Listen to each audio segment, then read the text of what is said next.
Sí. 53. Y si cargan uno de los lados de batería, me lo voy a todo el día. Sí, todos. Ajá. Si no me dura, ¿por qué no funciona?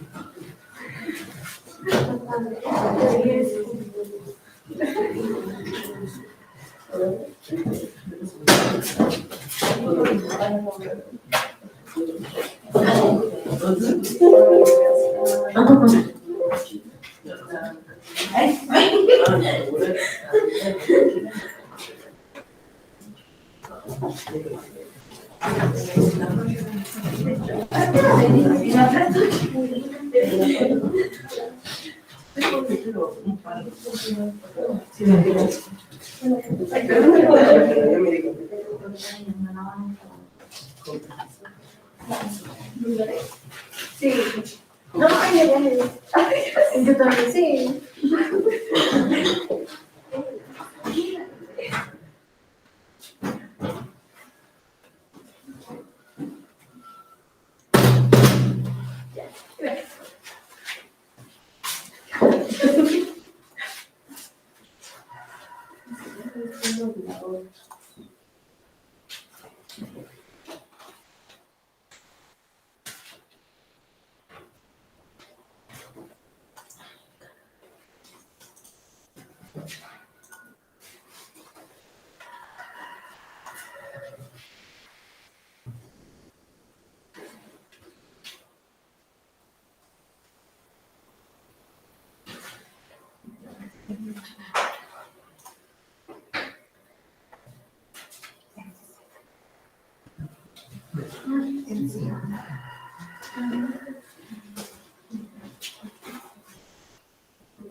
¿Qué tal el frío? ¿Cómo lo pasaron? ¿Rico? ¿Encobijados? Se humedeció al menos nuestra tienda de campaña. Sí. Y yo de qué está pasando. Fíjate que una vez fui a un campamento aquí en la Ciudad de México, se llama Parque Ejidal de Totolapan, no sé si. Ahí bajamos, creo que estábamos a 4 a 3 grados. Yo tenía pan, chamarra, 2 sábanas y te voy a pasar de frío en la casa de campaña. Dije, no, eso es un plan. Digo, ¿para qué se te venía? No, pero bueno, digo, pasa, ¿no?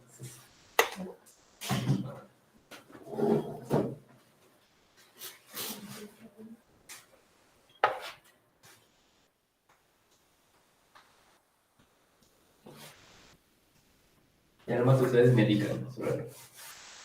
No sé si vaya a dar alguna instrucción, David. No sé. No digo para que además tratemos antes de que nos gane el sol. Pues entonces, estamos listos. ¿Listos?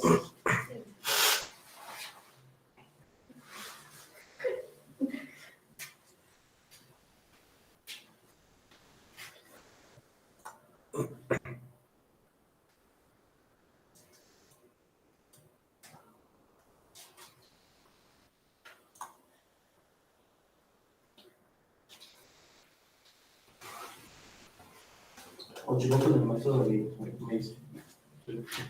Ah. Ya es todo, ¿no? Ya no me queda nada. Sí, ya. Ok.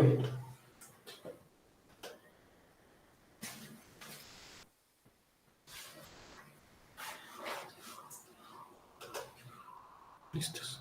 Ok. Hola, ¿qué tal, chicos? Muy buenos días a todos. Me pregunto con ustedes, creo que algunos no sé si tengan el gusto ya de conocerme, ¿no? Pero me presento, mi nombre es Ricardo Pita Villamil. Les voy a leer un poquito de lo que es de mi reseña curricular. Yo soy licenciado en Derecho, tengo una maestría de investigación criminal forenses, así como la especialidad en criminalística. Actualmente acabo de cumplir el doctorado en ciencias forenses, soy certificado por la Federación Mexicana como criminalista, estoy también certificado en procesamiento de sitios ilegales de entierro por el Colegio Colimense Forense, soy perito oficial desde el 2014 hasta la fecha, tengo ya acabo de cumplir 9 años dentro de la Fiscalía. Fui coordinador regional de servicios periciales en el estado de Guerrero, en una región, y soy también catedrático en algunas universidades, soy conferencista a nivel nacional, a nivel internacional también he estado en Perú, en Argentina, y actualmente ahorita igual me encuentro dentro de un grupo multidisciplinario de identificación humana, ¿no? Trabajando. Y el tema que yo ahorita voy a proporcionarles, comentarios es sobre la localización de cuerpos y restos humanos en sitios ilegales de entierro, ¿no? Para poder nosotros entender lo que es un sitio o un entierro, obviamente yo pongo aquí un concepto de lo que es un entierro clandestino, el cual nos dice que podemos considerar que un entierro clandestino es la inhumación de un cadáver realizada sin conocimiento de tal autoridad. ¿A qué vamos con esto? Si, por ejemplo, un entierro clandestino podría ser, por ejemplo, aquí este inmueble, ¿no? Este inmueble, este lugar, este sitio no está, ahora sí que legalizado para que se inhume a alguna persona, ¿no? Si nosotros inhumamos a una persona aquí, obviamente se convierte como un entierro clandestino. Tiene que estar autorizado por las autoridades competentes para que no pueda clasificarse como un lugar o un entierro clandestino.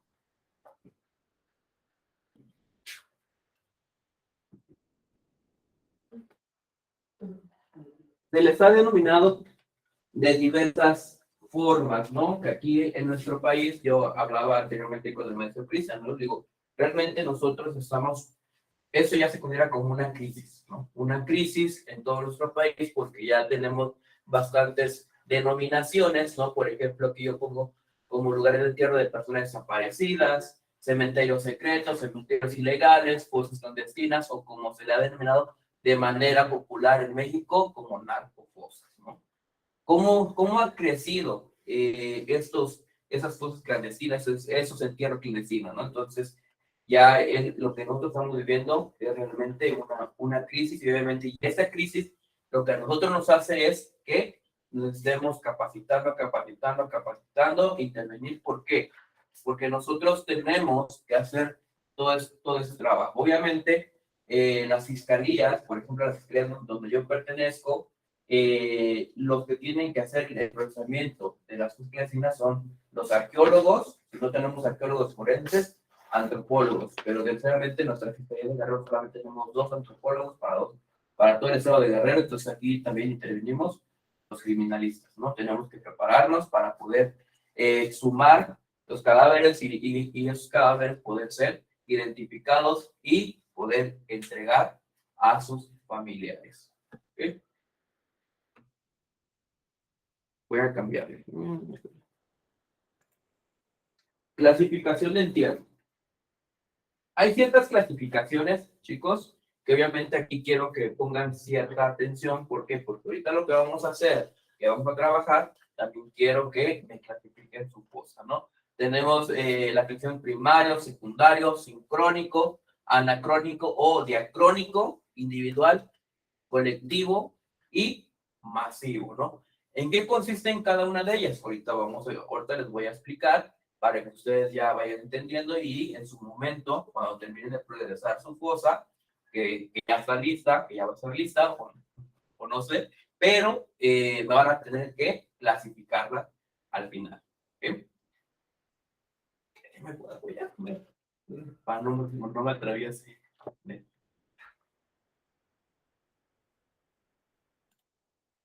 El entierro primario.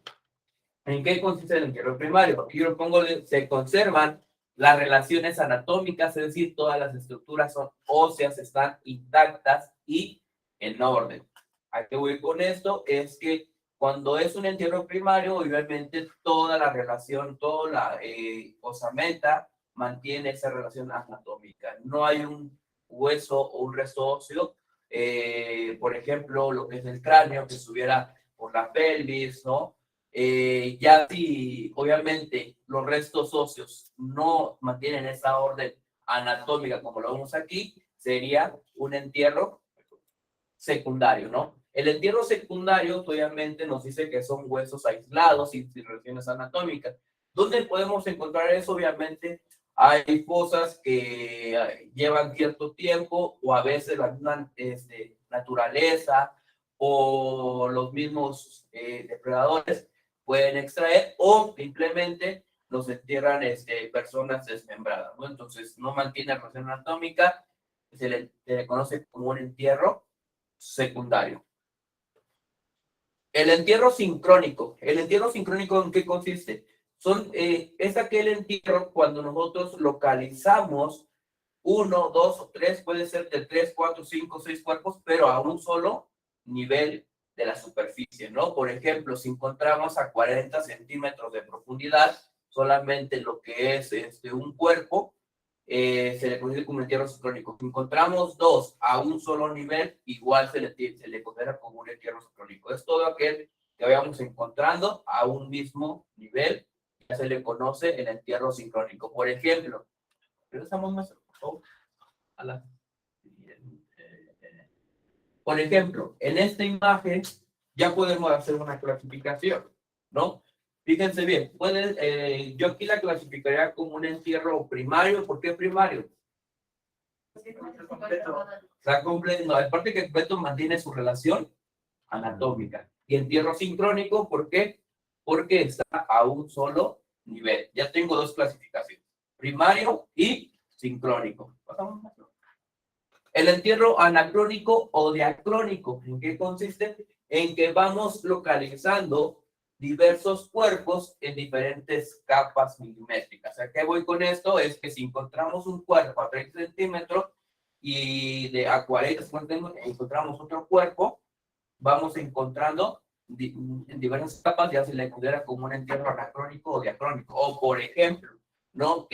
A veces hay suelos húmedos que prácticamente por el tiempo van bajando los restos, a lo mejor baja el cráneo y nada más se queda lo que es parte del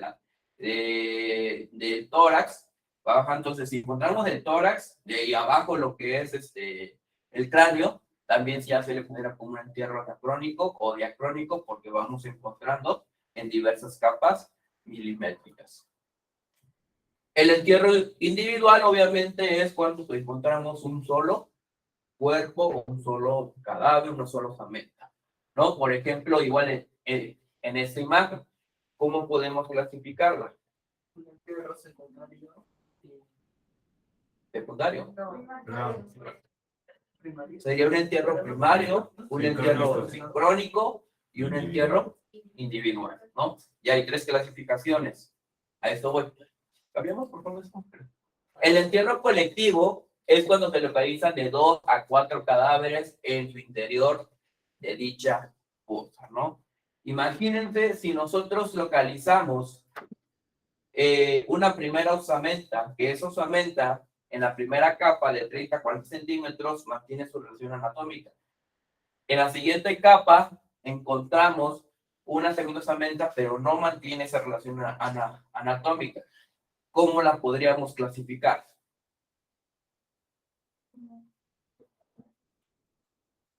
Primarios. ¿No está completa o sí?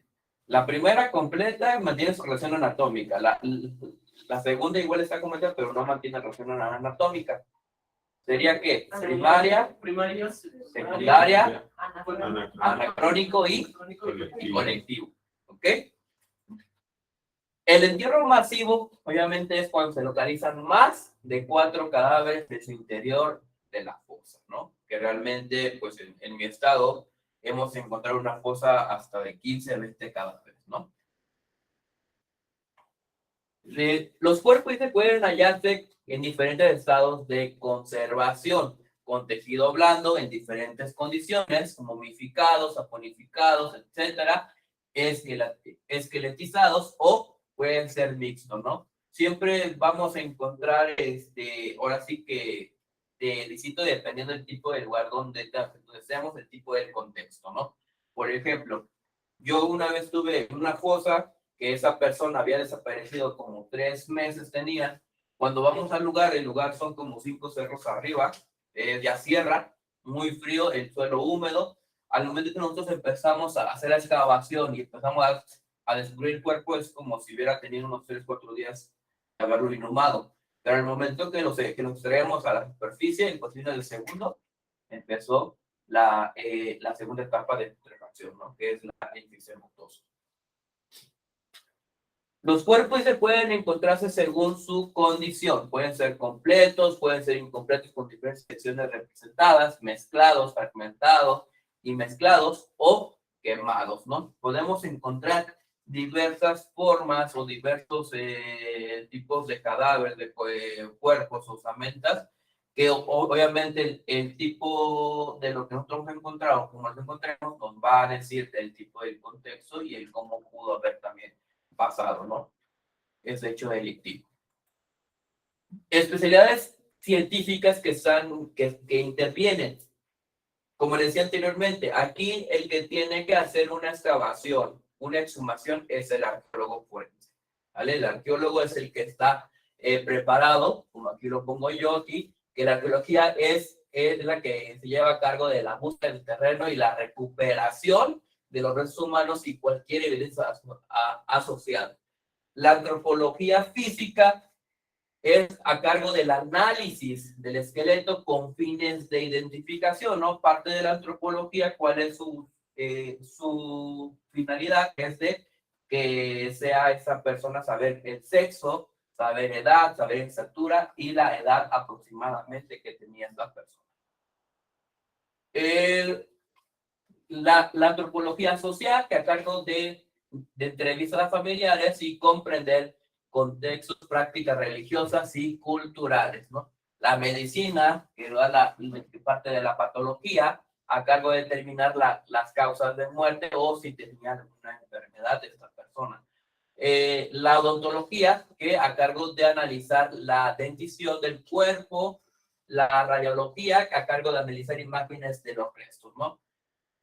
Eso de la radiología está padre porque ahorita nosotros lo estamos implementando en el grupo multidisciplinario de identificación, porque a nosotros como equipo que estamos trabajando ahorita con 147 cuerpos que están sin ser identificados, nos dice el funcionario, ¿sabes que esta persona tiene una fractura, tiene una placa en tal y por ejemplo tiene tejido? Porque realmente la mayor parte de los cuerpos los preparan, les ponen ese formol y todo, y obviamente tenemos que pasar esos rayos X y saber si realmente tiene cierta placa. Obviamente eso se utiliza siempre y cuando nos diga el pero AM, sabes que esta persona tiene una fractura, tiene una placa, pero que coincida con los demás datos, ¿no? Que nos proporciona el familiar. La genética forense, que es la prueba madre, como se le conoce, ¿no? Que esa prueba nos da el 9.999% del perfil genético de las personas. Y la criminalista, ¿no? El criminalista, en este grupo multidisciplinario, yo le comentaba ayer a la doctora Dolores, que nosotros como criminalistas, en ese grupo nos toca fijar desde donde se extrae el cuerpo de la cámara, desde que se coloca en la plancha, desde que se abre la bolsa cadavérica, Y si trae prendas de vestir, obviamente tenemos que fijarlas así como vienen, extenderlas y posteriormente lavarlas, secarlas y otra vez fijarlas y embalarlas para con fines de identificación. Y obviamente, si el antropólogo me pide, ¿sabes qué? Tómame fotos acá, tómame fotos, tenemos que auxiliar en la fotografía, igual con el odontólogo, ¿no? Que obviamente es un equipo multidisciplinario que nos sirve, ayuda para que esas personas tengan un archivo básico y cuando los familiares ven, ¿sabes que tengo una persona desaparecida? Sí, sí, y busquemos en esos archivos y obviamente coinciden los datos que nos proporciona, se le toma una muestra ADN y se hace la consulta. Y lo que es las evidencias y todas en su especialidad forense. Dice, por supuesto que de acuerdo con el caso se pueden utilizar otras especialidades como la biología, la entomología y la química. Bueno, en cuestión de la entomología, yo creo que en unas horas llega la entomóloga, ¿no? Y pues, en la química forense siempre se trabaja en cuerpos frescos, ¿no? Química forense en cuerpos frescos. Cuando ya son cuerpos en estado de pudrición, ya no entra química, entra genética. Estrategias interdisciplinarias. Esta metodología que yo pongo aquí es una metodología creada por mí. Esa es mi técnica, es mi metodología. ¿Qué pasa? Que realmente existen protocolos, pero no existen protocolos que ya sabes que paso por paso cómo tienes que hacer una excavación, ¿no? Entonces, yo lo que hago, de tantos maestros que he tenido como antropólogos, tomo cada parte de ellos y yo formo mi propio criterio. Yo siempre les he dicho a cada alumno, ¿saben qué? Ustedes tomen lo bueno, lo que puedan tomar de cada maestro, de cada perito y formen ustedes su propio criterio. Entonces, parte de lo que es esta metodología, empiezo con el primer punto, que es una investigación previa preliminar, después la prospección, observación del lugar, protección de la zona, la búsqueda, el sondeo, la excavación, el registro, el levantamiento de indicios, la cadena de historia y el análisis de laboratorio. El primero, con lo que pongo aquí, la investigación previa preliminar, consiste en obtener toda aquella información o los datos del lugar, así como lo que vamos a localizar, ¿no? Podemos cambiar como lo que pongo aquí, que tenemos que tener los mapas, las cartas topográficas y documentos, ¿no? ¿A qué voy con esto? Que al momento que a mí me reportan que hay personas o hay cosas clandestinas en tal lugar, necesito primero tener una investigación previa antes de. No puedo llegar así, ¿sabes qué? Vete a progresar y digo, oye, pero no conozco el lugar. Necesitamos saber el tipo de lugar, el tipo de la delincuencia que opera en ese lugar, cuántas personas aproximadamente voy a localizar en ese lugar, ¿no? El tipo del terreno, ¿para qué? Para que sepa qué vehículo, qué herramienta de trabajo, cuántos expertos forenses tengo que llevar, ¿no? Y cuánta seguridad tengo que llevar. ¿Gracias? Dice, muchas veces el primer contacto con la comunidad, obviamente es la familia de la persona desaparecida, donde se encuentra la fosa. Establecerán lo que hablábamos ayer. Hay que establecer vínculos de confianza y respeto iniciales con ellos, ¿no? Porque realmente ellos son los que están en su momento sufriendo y obviamente si nosotros llegamos de forma grotesca, ¿no? O prepotente, obviamente ellos no van a confiar y no vamos a tomar esos lazos para decir, ¿sabe qué? Nosotros vamos a hacer lo mejor, el mejor trabajo, confíen en nosotros, entendemos, ¿no? Todo eso para que hagamos ese tip, ¿no? Se podrá explicar, dice, cuál es el objetivo de nuestra investigación, los alcances, las limitaciones, expectativas, dudas, etc. Se recuperará información crítica para el desarrollo de la investigación, permitirá elaborar una hipótesis de trabajo sobre la ubicación de los restos, cantidad y nombre de las víctimas, posibles identidades de los victimarios y sus afiliaciones, así como diseñar el plan de excavación y permite organizar la información en base de datos que realizar en conjunto, ¿no? A esto voy. Nosotros tenemos que tener primero eso, la investigación previa preliminar, antes de ir a procesar una fosa, toda esta información. Consiste en recuperar dos tipos de información. La primera dice es tener la recuperación de la información, ya sea escrita, oral, fotos, videos, teléfono o las redes sociales, ¿no? Parte de las redes sociales, como hablábamos también ayer, que creo que es un plus, ¿no? Porque ya casi todas las personas, todos los jóvenes, publican dónde están, con quiénes están, quiénes tienen una cierta relación, ¿no? Entonces, en redes sociales podemos ahora sí que saber todo de esta persona y poder, obviamente, así poder dar quiénes son sus amistades, dónde estaba en la última foto que subió, todo para que nosotros, obviamente, empecemos a dar con la persona o dónde pudiera estar, ¿no? Sobre el caso de que se investiga desde la desaparición hasta el lugar de disposición final del cuerpo. ¿Quién, cuándo, cómo, dónde, qué y por qué? Las preguntas de oro que nos hacemos. La segunda es recuperación de información biológica y asociada sobre la persona que está buscando. Comúnmente es denominada información ante-morte, ¿no? Lo que hablaba también la doctora Dolores ayer, lo que hace con el cuestionario AM. Todo ese cuestionario AM se obtiene la información de la primera entrevista cuando los familiares van a poner una denuncia por desaparición. Se le hace ese cuestionario que le den toda la información de su familia, cómo venía vestido, en relación si tiene alguna seña particular congénita o adquirida, ¿no? De su estatura, su edad, si tenía algún hábito, ¿no? Todo. Esa información para que nosotros como grupo multidisciplinario realicemos el cuestionario PM y podamos confrontar con lo que la información nos dice y para saber si realmente este puede ser el familiar que anda buscando. Información del grupo familiar a través de un árbol, ¿no? Eso ya pues obviamente le corresponde a lo que es genética forense para saber si coincide lo que es el perfil genético, ¿no? Muchos de nosotros cuando terminamos un archivo básico de un cuerpo y si coincide los datos con un cuestionario AM, ¿sabes qué? Pues sí pues da con el perfil genético que dejaron los familiares, hay que hablarle, ¿no? Entonces, ya que llega el familiar, nosotros atendemos a los familiares y cada perito, por ejemplo, el odontólogo, el antropólogo, el criminalista, informamos obviamente, pero obviamente ser muy claros, muy precisos, no hablarles científicamente porque ellos no van a tener ese vocabulario, ¿no? Entonces, ser más concretos en lo que vamos a decir.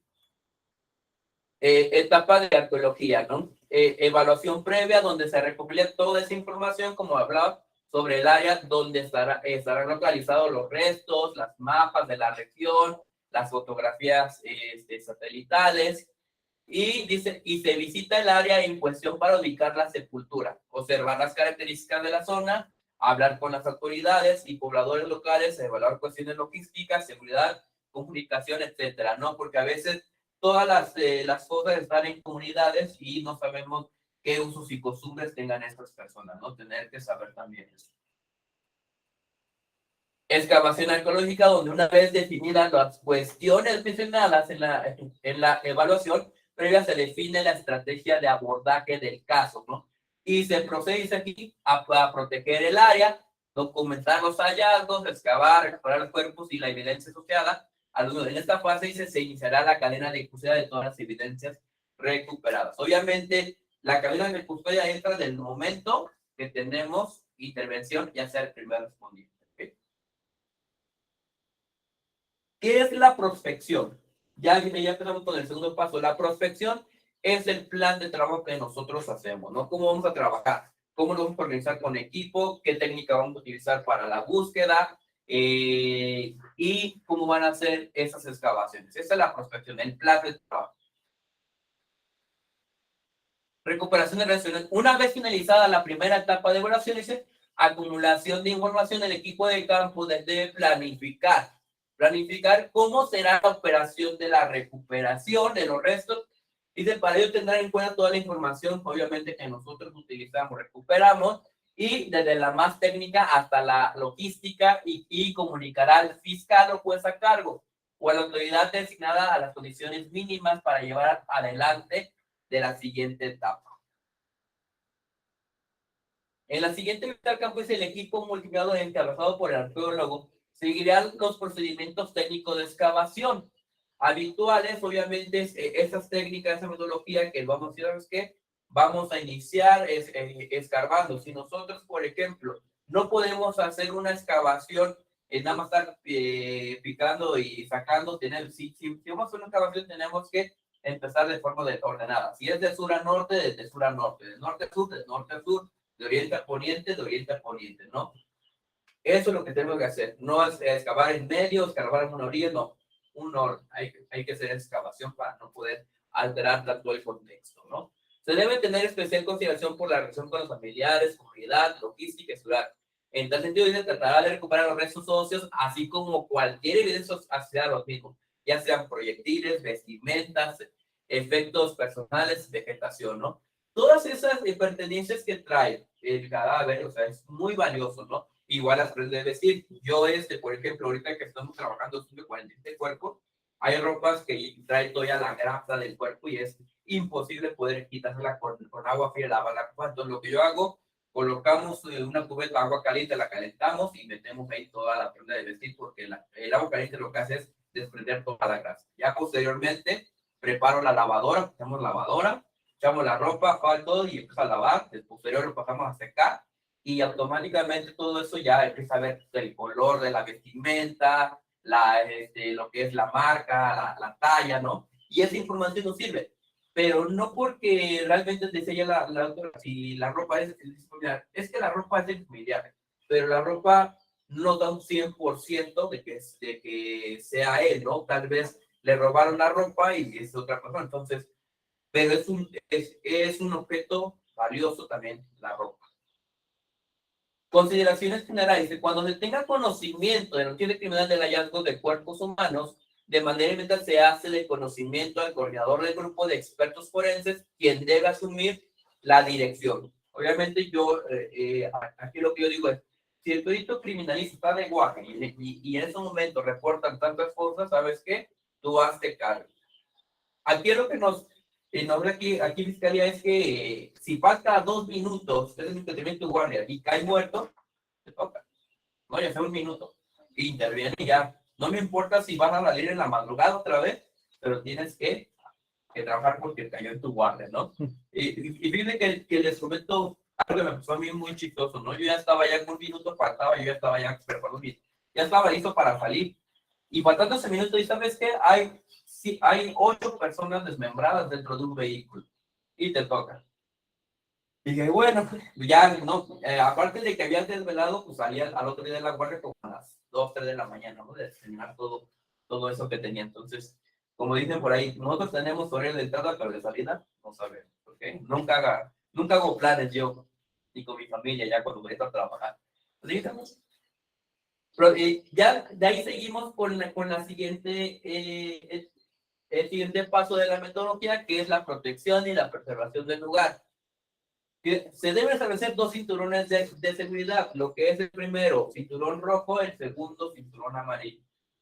Supuestamente los protocolos dicen que tienen que ser 3 cinturones, pero como aquí siempre lo encontramos dentro de cerros legados a la sociedad, pues obviamente solamente utilizo 2 cinturones, ¿no? El primero, que es el rojo, donde van a estar todos aquellos expertos trabajando, el amarillo, todas aquellas autoridades protegiendo y preservando el lugar. El protocolo para el tratamiento e identificación forense se nos dice que las actividades que tienen que desarrollar es la localización y registro de fosas con posible inhumación de cadáveres de humanos, dejando constancias, dice, de la fecha y hora de inicio y terminación de la diligencia, la ubicación, así como el nombre de todos los que intervienen en la misma. Es aquí, como siempre he dicho, ¿no? En una intervención de un hecho delictivo, un homicidio, obviamente, ustedes como criminalistas tienen que tener todos los datos del primer respondiente, de las autoridades que están ahí, la policía ministerial, quién llegó, quién van a hacer cargo, todo esto, obviamente tener registro de fecha, hora, el tipo de lugar y quiénes están ahí interviniendo.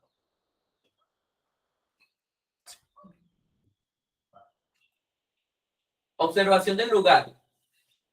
Eso es muy importante, ¿no? Porque ahorita lo que vamos a hacer, vamos a observar, vamos a hacer sondeo para saber dónde vamos a localizar o dónde se localizan esos cuerpos inhumados, ¿no? Pero lo primero es observar y escribir las características del lugar, como el clima, la vegetación y la iluminación.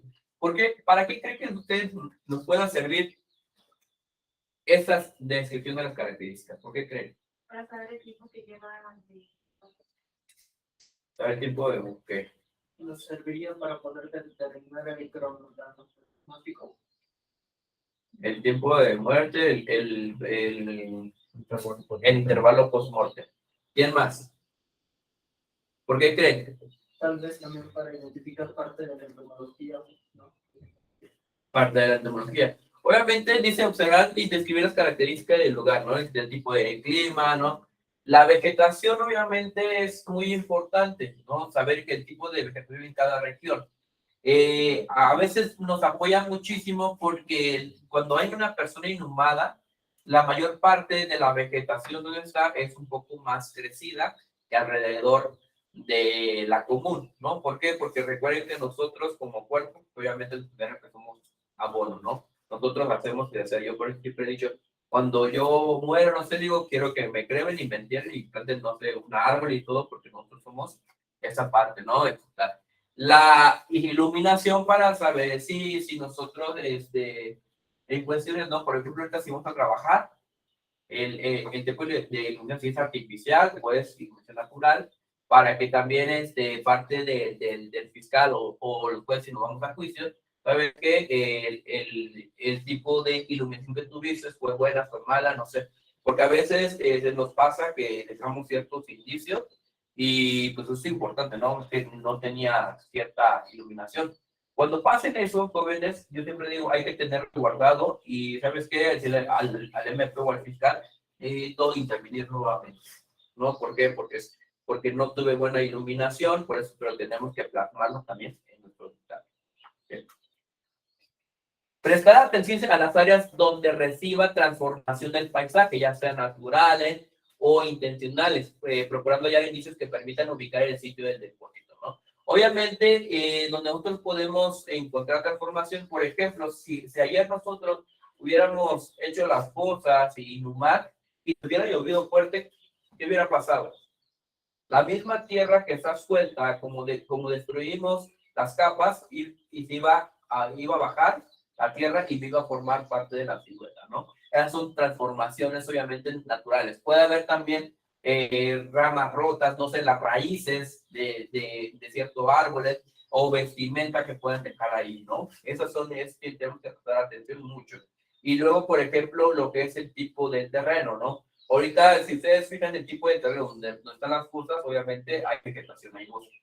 Pero ustedes se van a dar cuenta, donde hay una persona inhumada, va a haber tierra removida y también tierra combinada. ¿Por qué? Porque las capas están cambiando de color.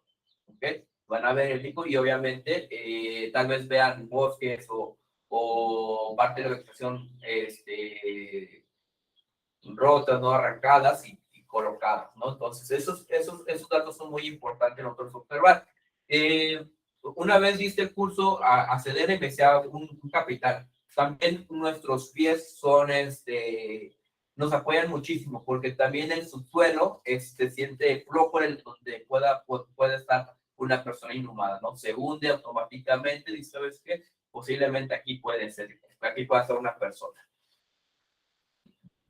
Deberá buscarse alteraciones que obedecen a la acción humana de remover la cosa luego de la inhumación o perturbaciones ocasionadas por la acción de animales, vegetación o movimientos naturales del terreno, ¿no? Entonces, pues, todas esas características tenemos que nosotros ser observadores, ¿no? El saber cuando una cosa es removida o es alterada o por la misma acción en cuestiones de animales, ¿no? Que decía ayer también la doctora Dolores, que los perritos son los que encuentran, localizan, escarban y te van llevando hueso por hueso y obviamente ya hay una alteración. O la vegetación puede ser, o la verdad que esté un cuerpo inhumado a un lado de un árbol y la misma raíz crece y me altera. O me mueve el cadáver y obviamente ya hay una alteración. O movimientos naturales, cuando hay un deslave o cuando un temblor no se tapa, cubre donde estaba el cadáver, ya obviamente hay una alteración. La siguiente, maestro, por favor. Las transformaciones, ¿no? Que se traducen en los cambios del crecimiento, coloración del pasto, follaje, depresiones y elevaciones en el terreno, cambios en la coloración de la tierra, arbustos, ramas rotas y otros, ¿no? Lo que comentaba. Eso tenemos que ser muy observadores, ¿no? Por ejemplo, cuando el bosque o la vegetación está seca es por el mes de abril. Eso puede llegar por abril, más o menos, que hay sequías. Pues donde hay un cuerpo puede ser a lo mejor permanecer verde, ese pasto o ese follaje, y obviamente podemos, ¿sabes qué? Pues aquí, ¿por qué? Porque obviamente esa parte va a estar crecida y va a tener obviamente una coloración de color más verde, ¿no? Lo que es parte del follaje. Alteraciones del paisaje, obviamente aquí pongo ciertos ejemplos de que podemos nosotros encontrar, ¿no? Cuando hay una persona inhumada, más imágenes, y obviamente, pues como les decía anteriormente, tienen que acordar la zona y también establecer una ruta de acceso. Las técnicas de búsqueda. Aquí en cuestiones de la técnica de búsqueda, yo siempre utilizo a mi criterio la de franjas, ¿no? La de franjas. ¿Por qué? Porque siempre la mayor parte de las cosas están en terrenos muy abiertos, muy grandes. Entonces, yo ocupo la técnica de franjas, sí la conocen, ¿verdad?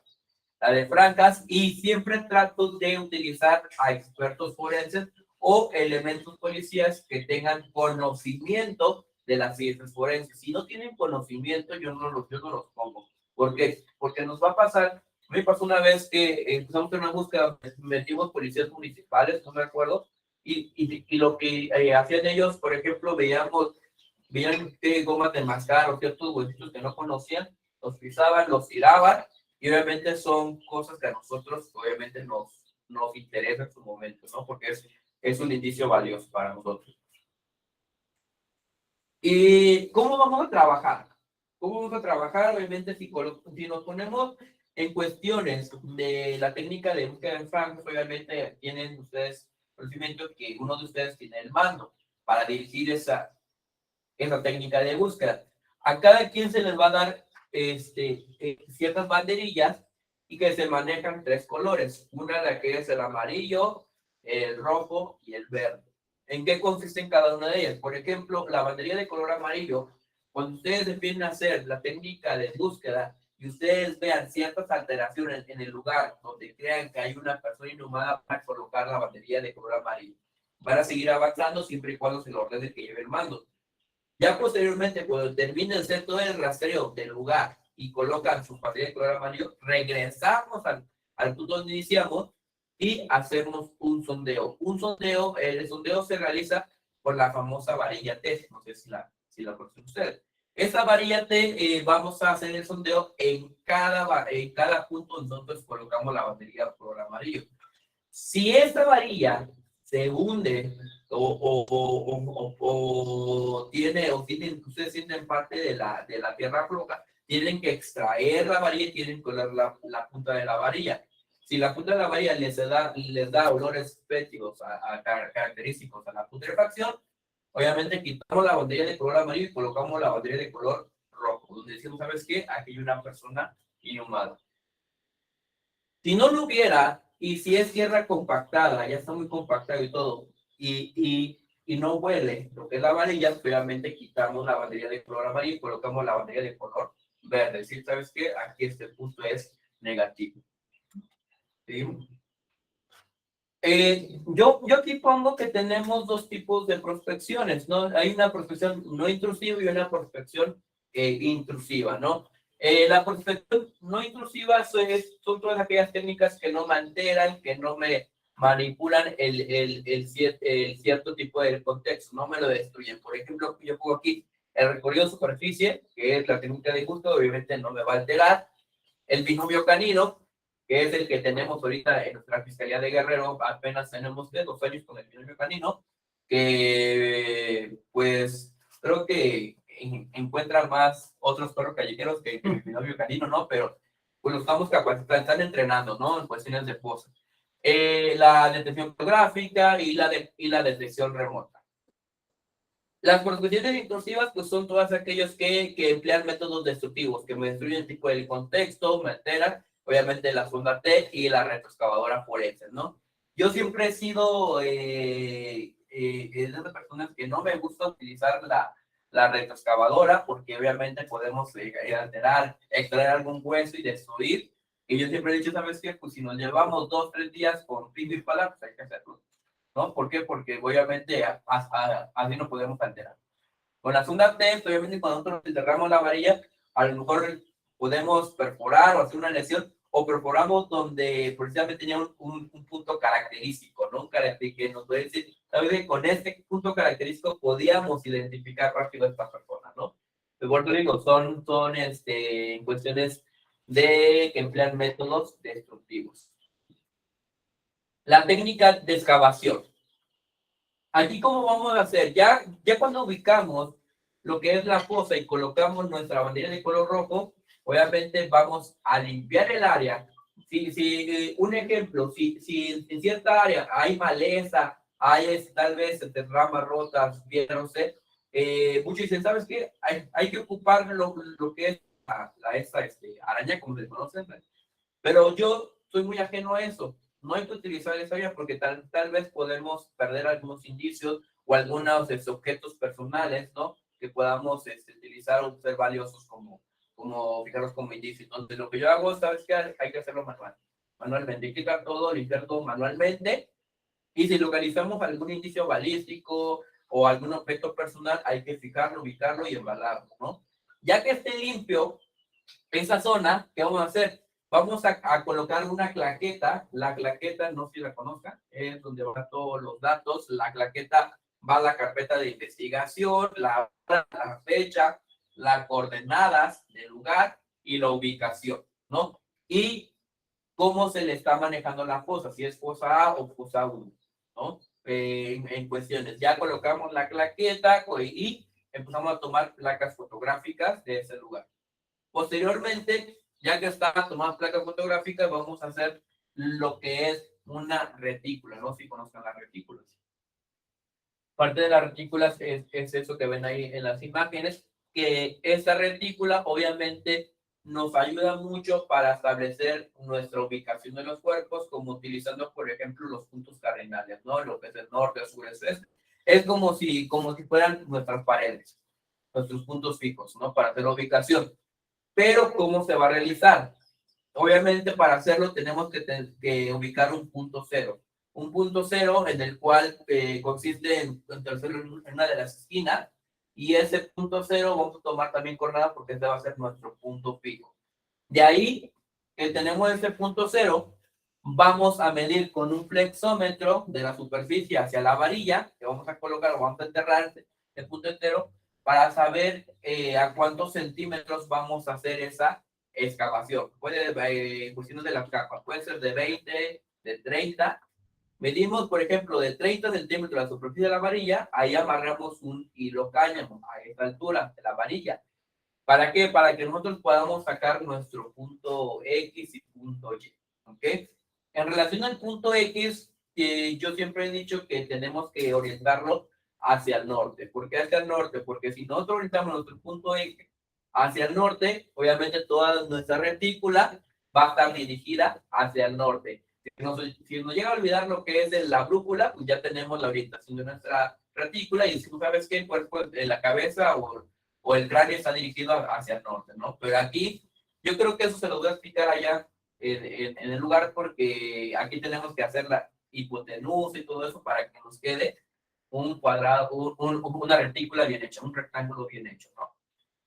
La siguiente, maestro. El material que vamos a utilizar, ¿no? Obviamente es la brújula, el GPS si es que tenemos, cámara fotográfica de video, las brochas, las varillas las banderines, guantes, cubrebocas, los gogles, las batas desechables, que es el traje Tyvek, ¿no? El Teletubby, que le conocen, estacas, hilo cáñamo y nivel. Parte del nivel son unas niveletas que se colocan en los hilos para que tengan un solo nivel cada punto de la retícula, ¿no? El flexómetro y cucharillas, la plomada, ¿no?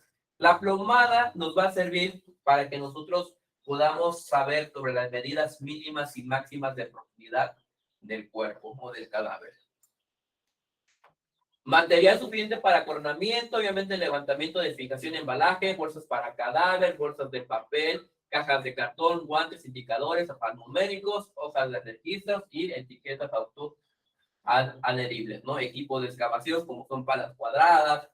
Los rastrillos los descartamos, obviamente, cucharillas, brochas, cubetas, tamizadores, que son tipos también de las claquetas, estacas, hilo y la plomada, ¿no? Aquí fíjense, ¿no?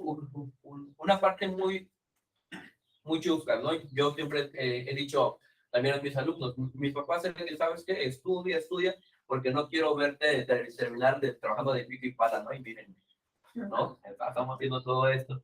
¿Entiendes? Excavación por niveles métricos, obviamente yo les decía, si ustedes aceptaron en cuestiones del punto cero formar, empezar sus excavaciones de 30 centímetros, obviamente tienen que escarbar por niveles métricos a 30 centímetros. Todos los lados tienen que tener 30 centímetros. Esa es la primera capa. Pero toda esa tierra se va a pasar a una criba. Aquí, esta imagen, yo siempre he dicho, ¿sabes qué? Para mí esto está bien que lo hagan, pero para mi criterio no está bien. ¿Por qué? Porque esas personas, por ejemplo, cuando agarran la criba y empiezan a mover para cribar la tierra, a lo mejor ahí podemos perder un indicio o podemos, ahora sí que un pequeño, una falange, ¿no? A lo mejor, o un arete, no sé, se puede perder. Entonces lo que yo hago, ¿sabes qué? Poner base, poner piedra y manualmente hay que hacer la cribada, ¿no? Manualmente. ¿Por qué? Porque ahí podemos encontrar también indicios valiosos. ¿Lo siguiente?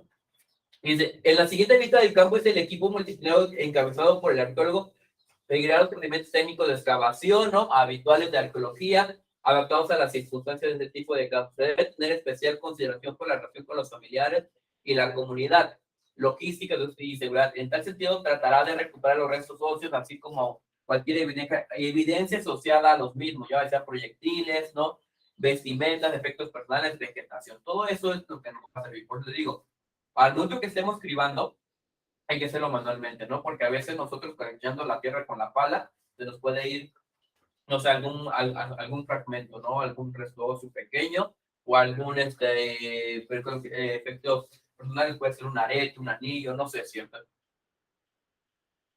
Dice, deben tener presente las siguientes consideraciones, de acuerdo con las recomendaciones internacionales, aquí ya lo manejo, que hay un protocolo que hicieron los antropólogos argentinos con Cruz Roja, que nos dice que las familias de las personas perdidas y la comunidad tienen el derecho de estar presentes durante las exhumaciones, obviamente guardando los procedimientos de seguridad, como lo sabes que nosotros estamos trabajando, pero tú estás fuera del acornamiento, obviamente nosotros vamos a informar todo lo que estás haciendo, tienes todo el derecho, ¿no?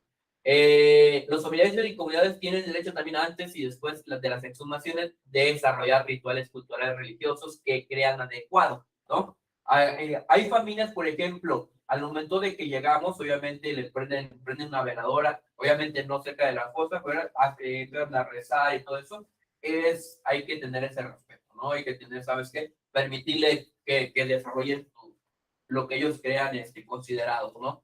Tienen derecho ellos también a ser informados de cómo se planea realizar el trabajo, de los hallazgos preliminares, a pesar de que los análisis sobre identidad y causa de muerte se harán en un momento posterior en los laboratorios, ¿no?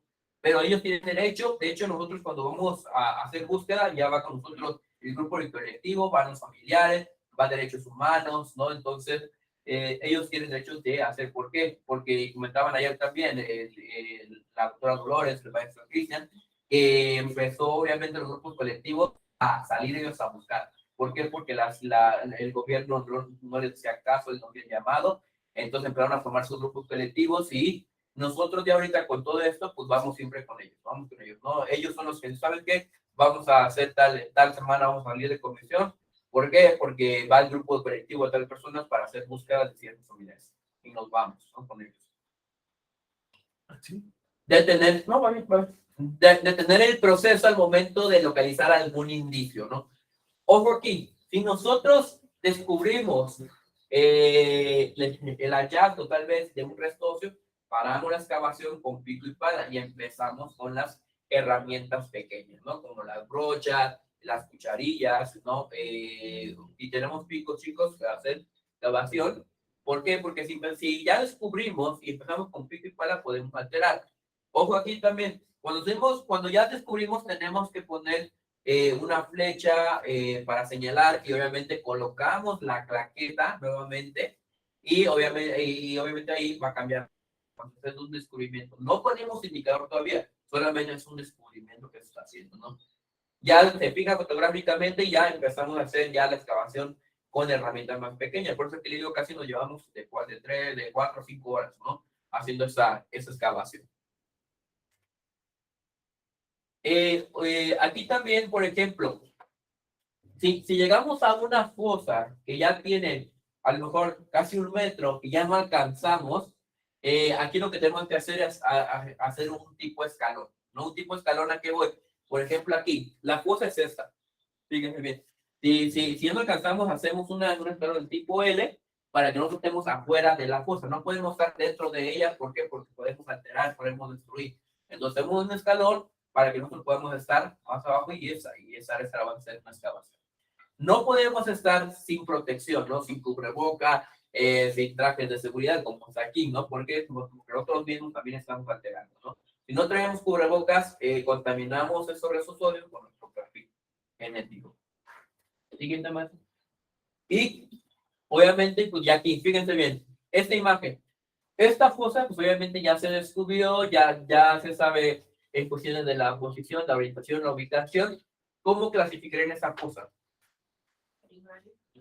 Primaria sincrónica. Primaria individual, sincrónica, ¿no? Es primaria, individual y sincrónico. ¿Ok? ¿Por qué primaria? Porque mantiene su relación anatómica. ¿Por qué individual? Porque es un solo cuerpo. ¿Por qué sincrónico? Porque se encuentra en un solo nivel. ¿Ok?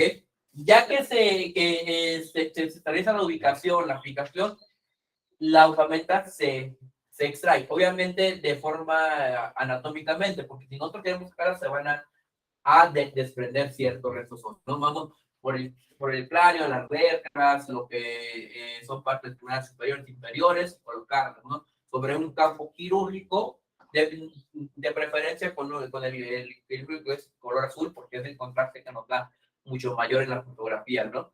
Ya que se coloca sobre el campo quirúrgico, se pone otra vez la claqueta, se toma placa fotográfica y se empieza a embalar en cajas de cartón o bolsas de papel tipo craft, en el cual pues ya se etiqueta, se toma y otra vez se fija fotográficamente embalado y se entrega con registro de cadena de custodia para que sea su traslado al laboratorio de SEMEFO, y SEMEFO intervienen todos aquellos grupos multidisciplinarios para empezar el trabajo de análisis e identificación.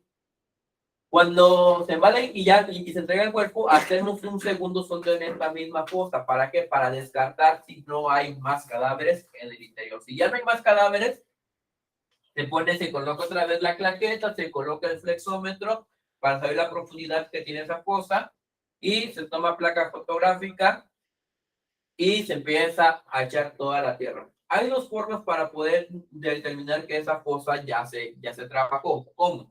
Nosotros ocupamos la misma cinta que coronamos, amarramos en la punta de una botella, metemos la botella y sacamos la punta de la cinta y tapamos. Queda esa punta afuera y ¿sabes qué? Esa fosa ya se terminó. O la otra es que las varillas que ocupamos para hacer las retículas, ahí las sacamos, las perdemos y con la cinta pues hacemos una X, tomamos foto y sabes que ya esa fosa está trabajada. Observar las características de forma minuciosa, ¿no? El contexto en que se encuentran los restos da una idea de la temporalidad, ¿no? El tipo del contexto es el lugar. El lugar, si el lugar es húmedo, el lugar es seco, vamos a ver también la temporalidad que lleva esta persona y más si coincide con los datos que me dicen las personas, ¿no? Por ejemplo, veis una persona, es que yo vi que todos los días veía una camioneta y llevaban ciertos cuerpos, ciertas personas, perdón, vivas, y esas personas ya no bajaban. Y tiene aproximadamente un mes. Ok, vamos a ver el tipo de contexto y realmente si es un contexto húmedo, me va a conservar, pero si es un contexto seco, pues va a apresurar esa etapa de putrefacción. Siguiente, maestro.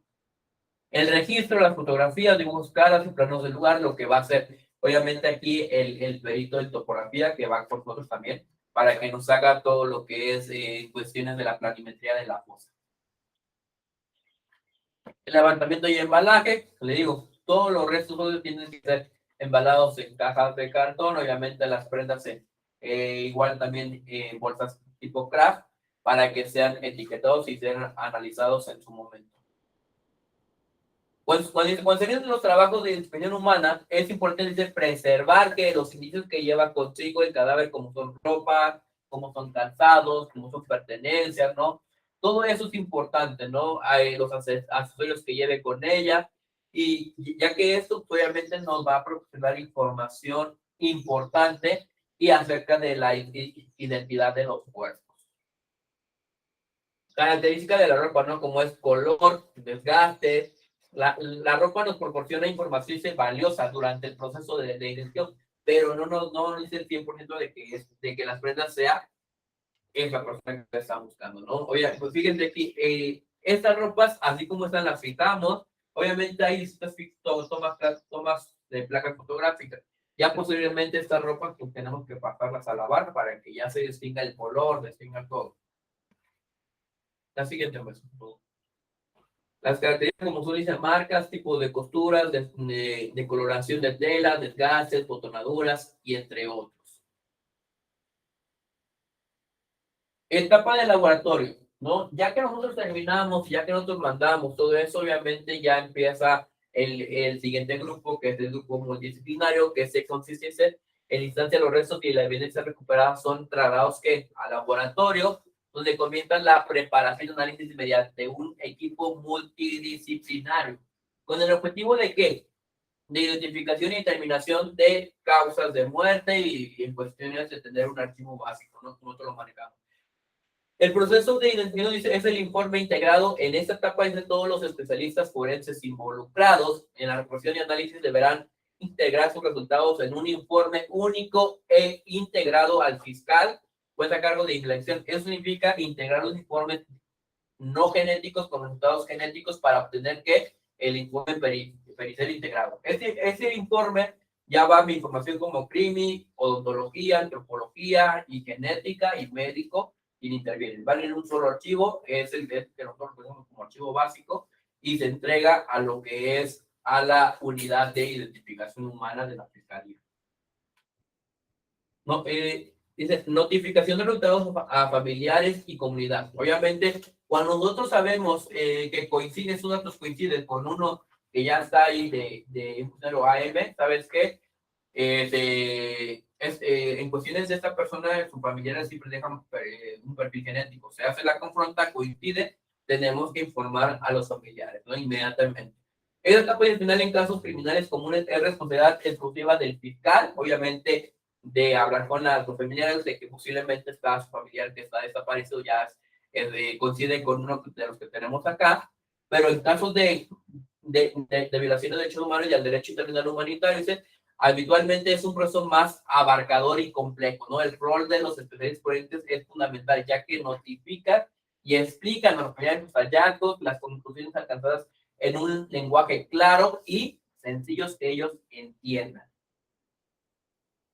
Las señas particulares, que les digo, son muy importantes. Fíjense bien, esta cosa a mí me tocó prestar en el año 2016, en la fosa 6, a mí me tocó este día, encontramos que como 27 fosas, y esa fue la primera fosa que me tocó a mí. Íbamos varios, me tocó la fosa 6, y esta chica, porque era una persona femenina, empiezo yo a procesarla, descubro que tiene tatuajes, obviamente yo lo fijo dentro de la interior de fosa, porque si yo exhumo el cuerpo ya estaba en una etapa de licuefacción, ¿no? O licuativo, que la piel se vuelve grasosa, jabonosa, y ustedes calan, automáticamente la piel se desprende, ¿no? Entonces hay que tener cuidadosos, fijo esos tatuajes, y obviamente ya al momento que se extraen, se meten por sus cadavéricas, obviamente se van a perder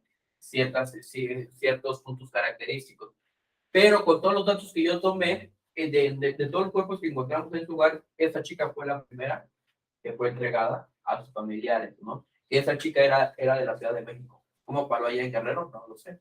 Pero lo que dicen era que esta chica era pareja de uno de los jefes de los capos de allá, de una ciudad que se llama Chilapa de Álvarez, no sé si conozcan, y hasta allá fue a parar la chica, ¿no? Entonces, eso es importante, ¿no? Las señas particulares, poder escribirlas, fijarlas y tener pues ciertos datos, ¿no? Es lo que digo. Si nosotros hacemos una buena excavación, esos datos que haces nos van a apoyar a que sea identificado. La siguiente. Esos son otros cuerpos que también me tocó en un momento, en este mismo lugar. Fueron dos, obviamente los tatuajes, es muy preciso, como lo que hablaba había maestro de las cintas, ¿no? Esos también son indicios que nos puedan también proporcionar, ¿no? Cierta información.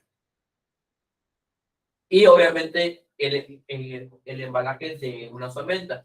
Hay que embalarlo sobre una caja de cartón y pues, vamos a ponerle como cierta base, no sé si de sábana, no sé, para que no sea, que no se mueva, que no se pueda fragmentar, destruir. Y obviamente en cuestiones de los restos óseos de las manos, de los pies, se embalan por separado. Obviamente que una bolsa, no sé, ya puede ser de grafo o puede ser una bolsa de tipo Ziploc, se meten y ahí se les pone etiqueta. Mano derecha del cadáver indicio A de la fosa 1 o puede ser mano derecha del indicio 1 de la fosa A, ¿no? Y se van metiendo en el mismo embalaje. ¿Para qué? Para que el momento que el antropólogo haga el análisis ya vean cómo viene y cuestiones de las manos, de los pies, porque son los huesos que se pierden rápidamente.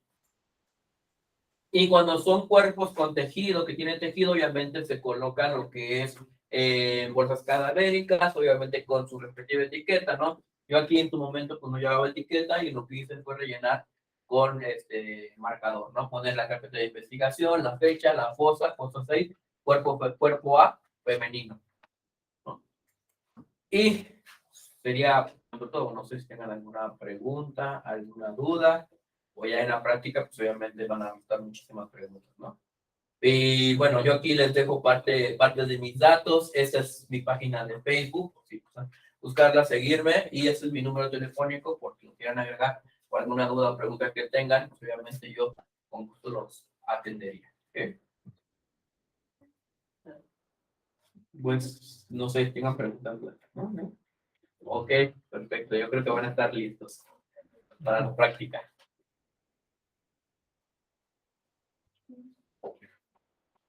Muy bien, chicos, ¿no hay ninguna duda? No. Ahorita durante la práctica, igual si tienen alguna duda, ahí va a estar el maestro guiándonos para hacer la práctica. Bueno, vamos a tomarnos 5 minutitos de descanso. Vayan al baño y ahorita tomamos un desayuno. Después del desayuno vamos a empezar con la práctica. ¿Vale, chicos? Entonces, 5 minutitos y ahorita nos reunimos para tomar el desayuno.